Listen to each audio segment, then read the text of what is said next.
Yeah. Thank you, Madam Speaker.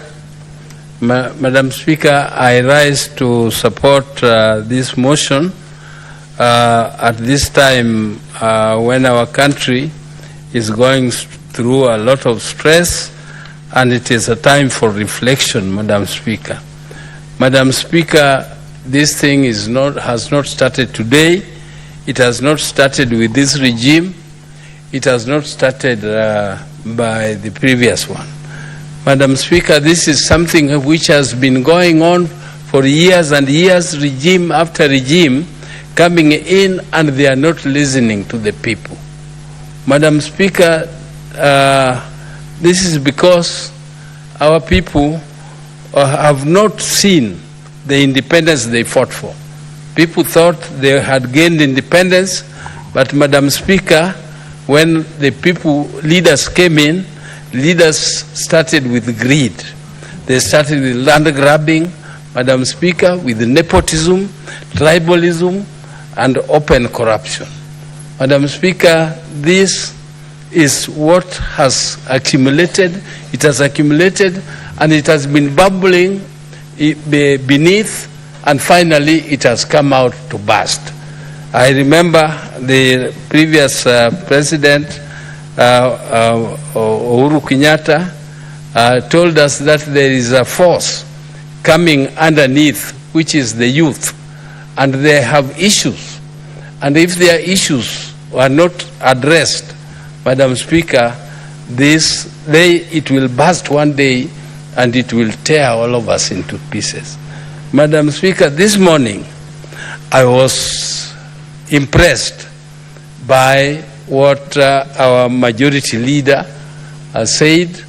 In fact, Madam Speaker, I failed to recognize him. I didn't think it was Cheruiyot speaking.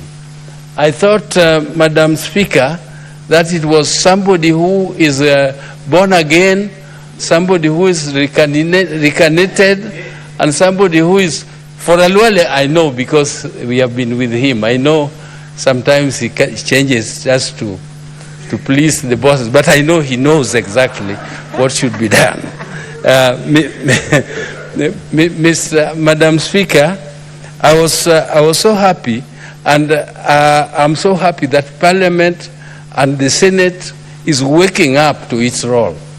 And Speaker, our role as a Parliament, our role as a Senate is not to go into bed with the executive. Even though you are elected on parties which are either ruling or in the opposition, but our role is to oversight. Our role is oversight. And when people talk of government, here people are talking of government as if they are part of the executive. Government is not executive. Government has three arms. Madam Speaker, there is the executive, there is the legislature, and there is the judiciary. And Madam Speaker, our role as this Senate is to oversight, not just the executive here, but the executive down up to the counties, the governors, Madam Speaker. Madam Speaker, I've seen people who are angry with us. They are saying that even as senators, we are not properly oversighting the governors. Madam Speaker, this is not an empty accusation. This is something we should reflect and think exactly what we should do about it, Madam Speaker. Madam Speaker, this is, we are looking at corruption. Corruption as a cancer. It is a cancer in our country, Madam Speaker, because it is the corruption which has brought down, it has brought down many institutions. Many institutions cannot work because of corruption. They are not effective because of corruption. If people are blaming EAC and saying that EAC is not effective, they are not effective because people go there, the governors go there, government corrupt officials go there, they go there with briefcases. Madam Speaker, when you talk of raising taxes, this institution called KRA. KRA is an institution which is supposed to raise taxes from Kenyans, but the government has missed it. I think those who are advising, and some of them are people I know because we used to work with them together, they are advising that raising levels of taxes and introducing new taxes is the way to go in raising money for the government. I'm sure, Madam Speaker, that there are ways of this government raising sufficient money to not only finance all the requirements in the recurrent, but also all the requirements in development, Madam Speaker. Madam Speaker, we don't have to go begging. We don't have to go in this country, jump up and down, going to beg money from people. Madam Speaker, I know from experience. I used to be an assistant minister of finance.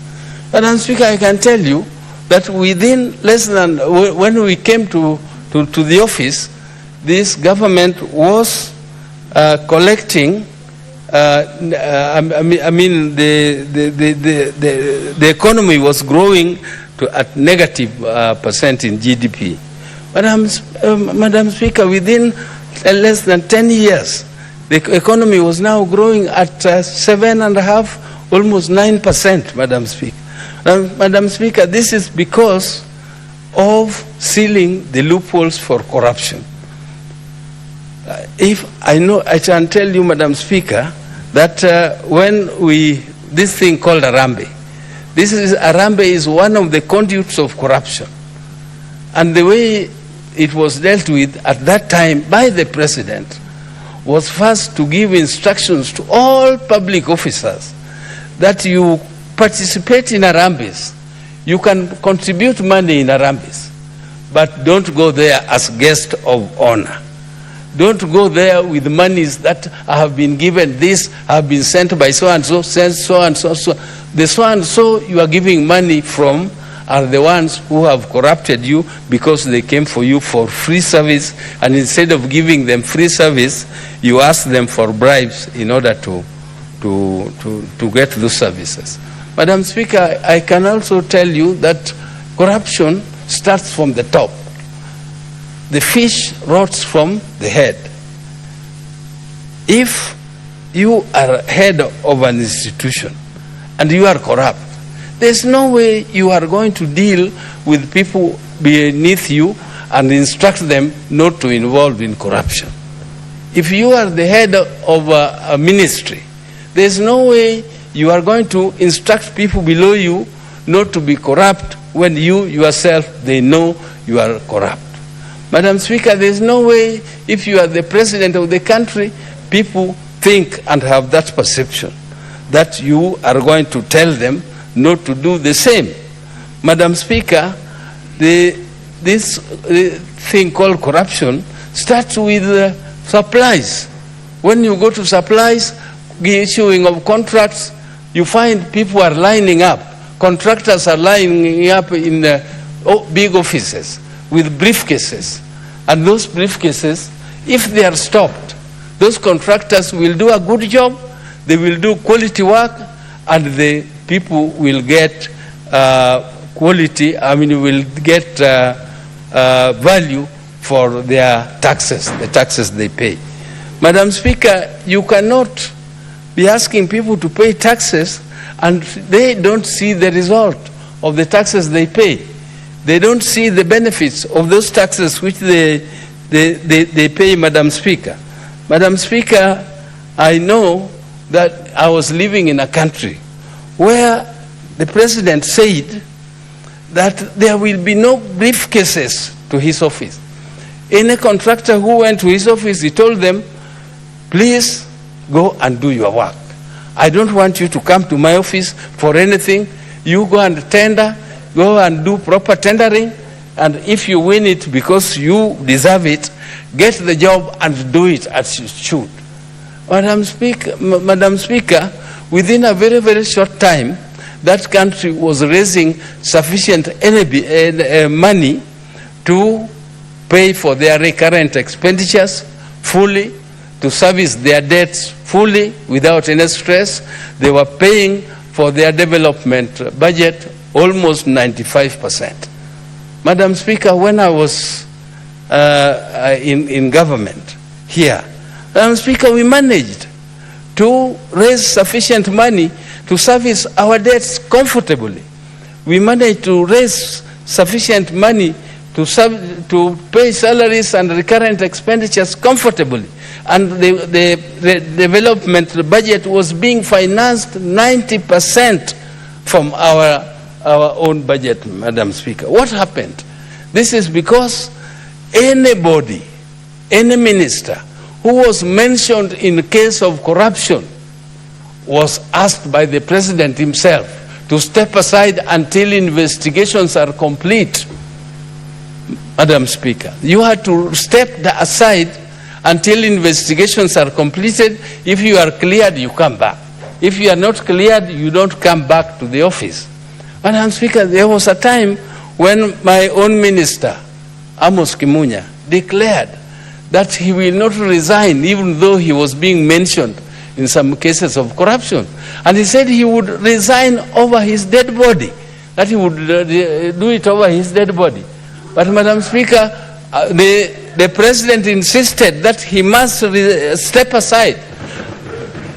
And Mutaura was in my office from morning to evening telling him that if you don't step aside, the president is going to sack you. You are going to be sacked. And Madam Speaker, I can tell you, he did it. And he called me to join him in the press, and we sat there, and he told me, don't answer questions from the press. We just bowed, Madam Speaker.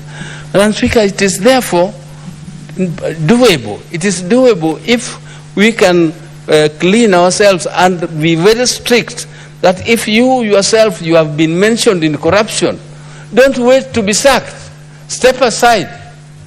Step aside and allow for investigations. If the investigations are done, if you are clean, you come back. But it's not a system, Madam Speaker, where people who are accused in court whose cases are going on, somehow behind the doors, they are cleared and then brought and given public offices. They come back and get public offices, Madam Speaker. This is something which is unheard of. How can you, when you are in court, when witnesses have already given evidence up to a certain level, almost getting finished, and then the prosecutor or the public directorate of public prosecutions comes to clear you and give you clean bill of health, when already witnesses are there who have already pinned you down? Why don't you let the judges do their job and say whether you are innocent or not? Because evidence has already been presented. Madam Speaker, I also want to talk about our public institutions. Our public institutions are not doing what they should do, Madam Speaker. Madam Speaker, in our days, everybody wanted to go to a public hospital because public hospitals were offering better services than private hospitals. Madam Speaker, what happened? The public schools were offering better quality education than private schools. And everybody wanted to join public schools. But these days, Madam Speaker, everybody wants to go to a private school if they have money. They only go to public schools if they don't have, if their parents cannot afford, Madam Speaker. This is because, Madam Speaker, the way of appointing teachers and the way of training teachers is not proper. Well, I think, Madam Speaker, I cannot speak more on this thing called corruption. It has embedded our society deep into almost everywhere. You go to education, it is the same thing. You go to health, it is the same thing. You go to roads, Madam Speaker. Madam Speaker, you go to roads. I was asking a contractor in my constituency why he was doing a shoddy job, which was constructing a road which was wearing out and almost creating such big potholes that you could even bury a small child in them, Madam Speaker. Madam Speaker, this contractor told me that, Oburu, you are my friend. So I have to give so much money to so-and-so. I have to give so much money to so-and-so. I have to give so much money to so-and-so. Where do I get it from? We agree that I remove one layer of contract from it. That we agree that we do something about what they call the ears. We do something about the drainage. So that is why these roads get depleted so fast, and they are destroyed very fast, Madam Speaker. Madam Speaker, I know that this happens not only with roads, it also happens with health, it happens with all the other departments. And Madam Speaker, I don't want to continue to speak much more than this, but what I want to say, and I can see my friend Honorable Cheruiyot has come back, and I wanted to talk to him straight and ask him, Senator Cheruiyot, my friend, what you spoke today impressed me so much, and I would like you to continue. If you could continue, if this thing could be sustained, so that we can continue in this line, being together. Today, when you spoke, I thought I was not going to say anything, because you spoke what we thought should be spoken by a leader from our side. And Madam Speaker, I hope that when an issue arises, we are not going to be held at ransom with the people who are leading our parties, who are leading the government. If we feel strongly that there is something which they are not doing right, we must come up and advise them. If they don't listen, let us not wait for the people to teach us lessons. Let us do it ourselves. Let us do the advice, and then even come to the floor of the house and say, we have tried to advise, but we are not getting our advice through. So this is not correct, and I didn't even know that, Cheruiyot, you know some of the things you said here.